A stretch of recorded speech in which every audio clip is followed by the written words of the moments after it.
Hello friends, आज हम औद्योगिक नीति प्रस्ताव 1956 के बारे में जानेंगे।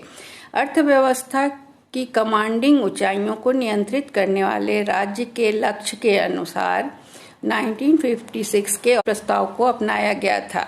1956 की नीति में सार्वजनिक क्षेत्र का विस्तार करने और एक बड़े और बढ़ते सहकारी क्षेत्र के निर्माण की आवश्यकता पर जोर दिया गया था।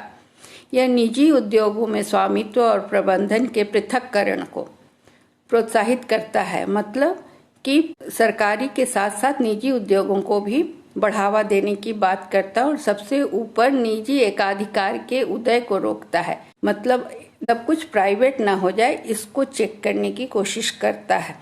इस प्रस्ताव ने दूसरी पंचवर्षीय योजना का आधार बनाया, वह योजना जिसने समाज के समाजवादी पैटर्न के लिए आधार बनाने की कोशिश की। इस प्रस्ताव ने उद्योगों को 3 श्रेणियों में वर्गीकृत किया। पहली श्रेणी में ऐसे उद्योग शामिल थे जो विशेष रूप से सरकार के स्वामित्व में होंगे।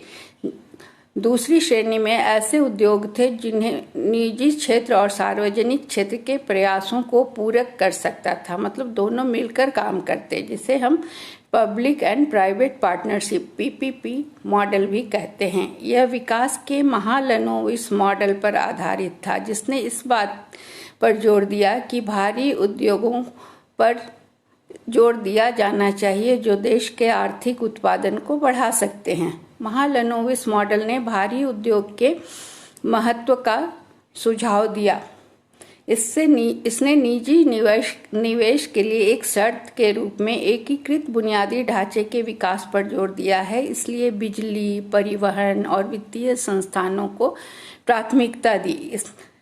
इसने संतुलित क्षेत्रीय विकास के संबंध में कुटीर उद्योग, लघु उद्योग को मान्यता दी और उन्हें कर में रियायतें और सब्सिडी भी दी।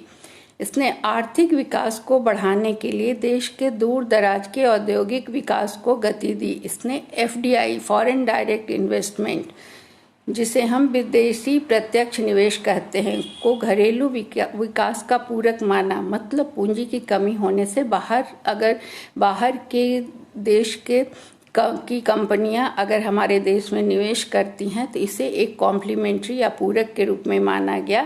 और यह भी मतलब ध्यान रखने को कहा गया कि नियंत्रण और प्रबंधन में एक बड़ा हिस्सा भारतीय हाथों को दिया जाए। औद्योगिक